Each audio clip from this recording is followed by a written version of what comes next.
إن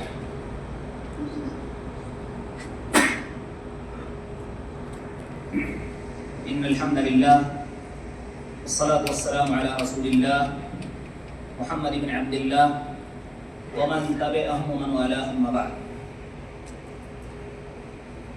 سب سے پہلے ہم اللہ رب العالمین کی حمد و ثنا اور اس کی پاکیزگی بیان کرتے ہیں جو تمام گناہوں کا بخشنے والا ہے، تمام مصائب اور پریشانیوں کو دور کرنے والا ہے. اللہ رب العالمین ہی کی ہم حمد و ثنا بیان کرتے ہیں، اسی کا شکر ادا کرتے ہیں، اسی سے مغفرت کے طلبگار ہیں. بے شک اللہ تعالیٰ جسے ہدایت دے اسے کوئی گمراہ کرنے والا نہیں، اور جسے گمراہ کر دے اسے کوئی ہدایت دینے والا نہیں. ہم اس بات کی گواہی دیتے ہیں کہ اللہ رب العالمین ہی حقیقی معبود ہے جو اکیلا ہے، اس کا کوئی ساری اور شریک نہیں. اور اس بات کی گواہی دیتے ہیں کہ بے شک محمد صلی اللہ علیہ وسلم اللہ کے بندے اور اس کے آخری رسول ہیں. اس ذات گرامی پر انجیل درود اور سلام نازل ہو. اللہم صلی علی محمد وآلہ وآلہ وسلم. حمد و صلات کے بعد شیخ صاحب نے سب سے پہلے اپنے آپ کو اور ہم تمام لوگوں کو اللہ رب العالمین سے حقیقی معنوں میں تقوی اور پرہیزگاری اختیار کرنے کے تعلق سے نصیحت کی، اور اللہ رب العالمین کا یہ فرمان سنایا، یا ایھا الذین آمنوا اتقوا اللہ وکونوا مع الصادقین، کہ اے ایمان والو تم اللہ سے ڈرو اور سچے لوگوں کے ساتھ رہو. سچائی کو اپناؤ، سچے لوگوں کے ساتھ رہو، یہ مومنوں کی شان ہونی چاہیے. شیخ صاحب نے آج کا اہم خطبہ دیا کہ اگر تم اللہ رب العالمین کی مدد کرو گے تو اللہ تمہاری مدد کرے گا. یعنی اگر تم اللہ رب العالمین کے دین پر قائم رہے، صحیح معنوں میں اسے اپناتے رہے، اللہ کے حکم کے مطابق پیارے رسول جناب محمد رسول اللہ صلی اللہ علیہ وسلم کے فرامین کے مطابق چلتے رہے، تو اللہ رب العالمین تمہاری مدد فرمائے گا.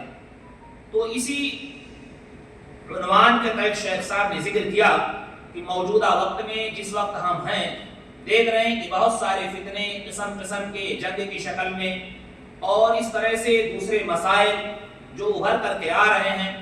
موجودہ وقت میں ضرورت اس بات کی ہے کہ لوگ سچائی کو اپنائیں اور اللہ رب العالمین پر بھروسہ کریں، کیونکہ اللہ رب العالمین پر جو لوگ بھروسہ کرتے ہیں حقیقت میں وہی لوگ کامیاب ہوتے ہیں.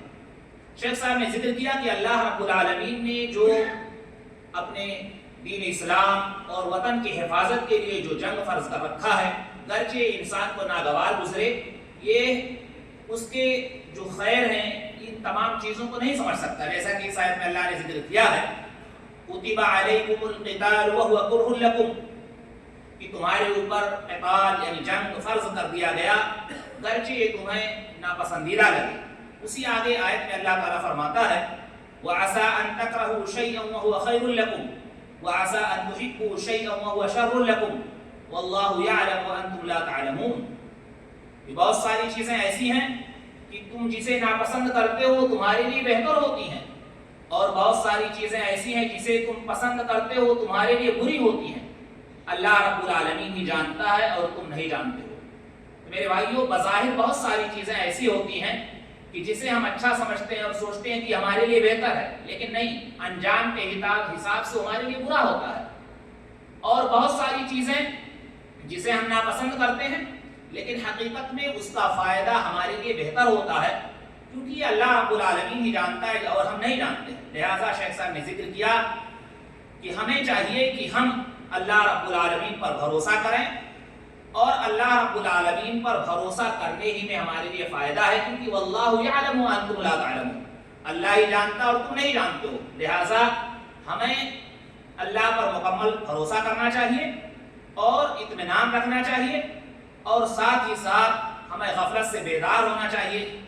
شیخ صاحب نے ذکر کیا کہ اسی طرح سے ہمیں چاہیے کہ سچائی کو اپنائیں، سچائی کے ساتھ ساتھ جو سچے لوگ ہیں اس کو اپنائیں، اور جو منافقین کی تعداد ہے، جو اس طرح سے امن کو بگاڑنے والے ہیں، جو فتنے کو پھیلانے والے ہیں، جو خبیث لوگ ہیں، ان کو ہم پہچان سکیں کہ کون لوگ ہیں اور کون سچے لوگ ہیں. اس طرح سے شیخ صاحب نے ہمیں قیمتی نصیحتیں کی.